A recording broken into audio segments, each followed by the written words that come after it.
The Pentagon with an update on Operation Epic Fury. Here is Secretary of War Pete Hegseth. To the decisive military victory we just achieved in Operation Epic Fury. No other president has shown the courage and resolve of this commander-in-chief. President Trump forged this moment. Iran begged for this ceasefire, and we all know it.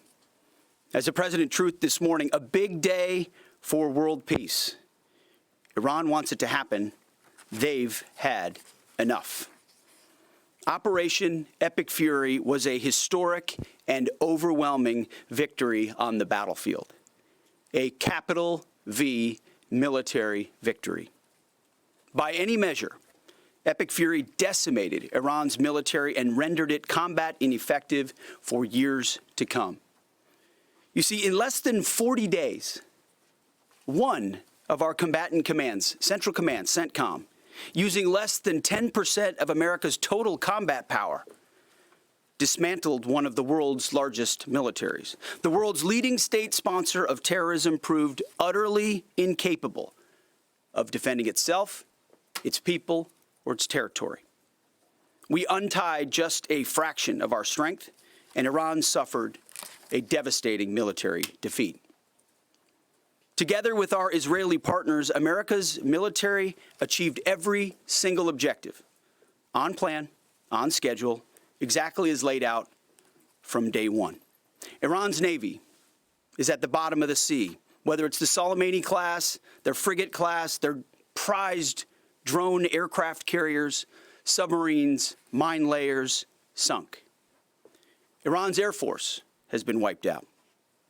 Iran no longer has an air defense, any sort of a comprehensive air defense system. We own their skies. Their missile program is functionally destroyed. Launchers, production facilities, and existing stockpiles depleted and decimated. And almost completely ineffective. Iran shot hundreds and hundreds of missiles and one-way attack drones at our aircraft carrier. They were obsessed with it, and they never got even close. Every single one of those shots easily shot down miles and miles away from the Abe Lincoln. They were blowing ammo into fantasy land.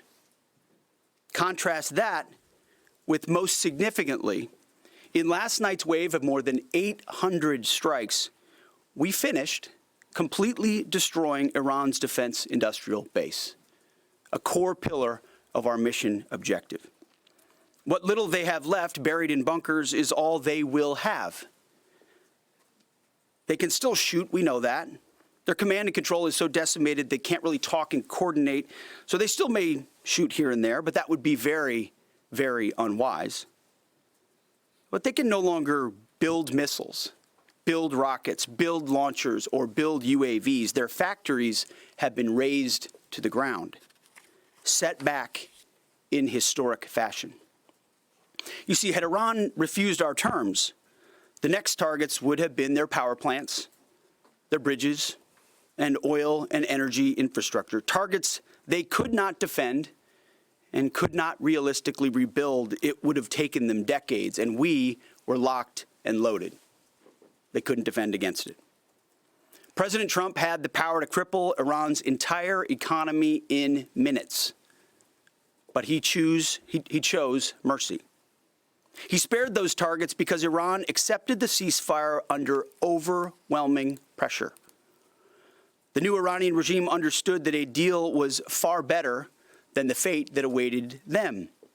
This new regime just happened to look at what happened to their predecessors. Their top leadership was systematically eliminated. The previous Iranian supreme leader, dead. The Supreme National Security Council Secretary, dead. The Supreme Leader Office Advisor, dead. The Supreme Leader Military Office Chief, dead. The Defense Minister, no longer with us. The IRGC Commander, dead. The Armed Forces General Staff Commander, dead. The Intelligence Minister, dead. The IRGC Navy Commander, no longer here. The IRGC Intel Chief, dead.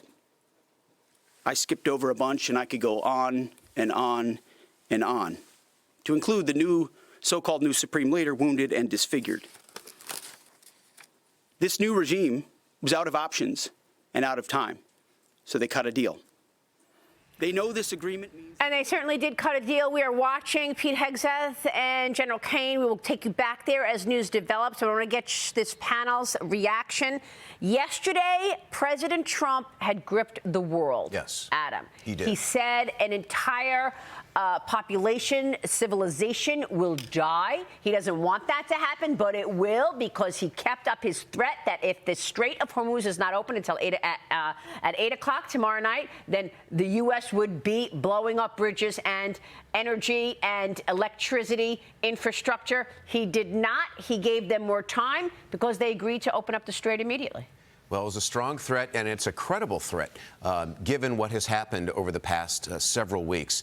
The devastation in Iran speaks for itself. The extraordinary bravery and achievement of our people in uniform speaks for itself. The technology that enabled it to happen speaks for itself.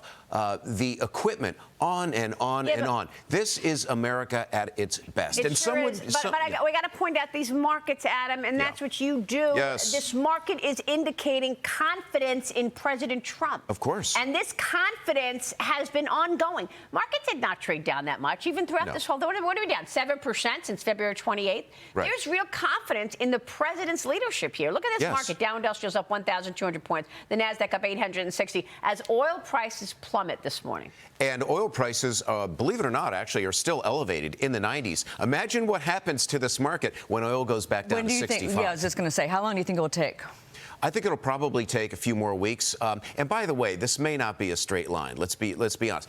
A wonderful rally today, but given the way Iran has behaved so belligerently, not just over the past several weeks, but over many, many years, there may still be some issues. They're still firing missiles at the UAE, as you reported just 20 minutes ago. So there'll be some bumps along the way, but yeah, oil is going lower. Real quick on what the reaction from voters will be. The midterm elections obviously is also something that many in Washington are focused on in the middle of this conflict. And I think this is really good. This is still before Memorial Day. The thought is that most voters make their decisions up in June or July. It's a little bit later these days. For the midterms. For the midterms. And I think that we have a couple more weeks, and hopefully gas prices will be down. But one thing that you keep saying this morning is thank you to our troops. And you're 100% right. And I think that we should all recognize that. But also, everyone yesterday, especially the Democrats, were criticizing some of the things that the president was putting out there in regards to the threats. No one's remembering that we're negotiating with terrorists. That's who we are negotiating with. So you have to negotiate hard in those extreme ways. And say things that may scare people. And guess what? It scared the Iranians. Well, I mean, the people who were criticizing President Trump, what have they done? Nothing. Where have they been in these last 47 years while the Iranians have been saying death to America? Well, Obama gave them how much money to build in cash, pellets of cash to Iran. We're just getting started this hour. We're going to talk with Pennsylvania Senator Dave McCormick on the other side of this break on the ceasefire deal between the U.S. and Iran. Do not miss my exclusive interview with President Trump this weekend. The Commander-in-Chief will sit down with me in an exclusive on Sunday at 10 a.m. Eastern, and then more here on Mornings with Maria on Monday. Don't miss that. Sunday Morning Futures with President Trump this Sunday. You're watching Mornings with Maria live on Fox Business.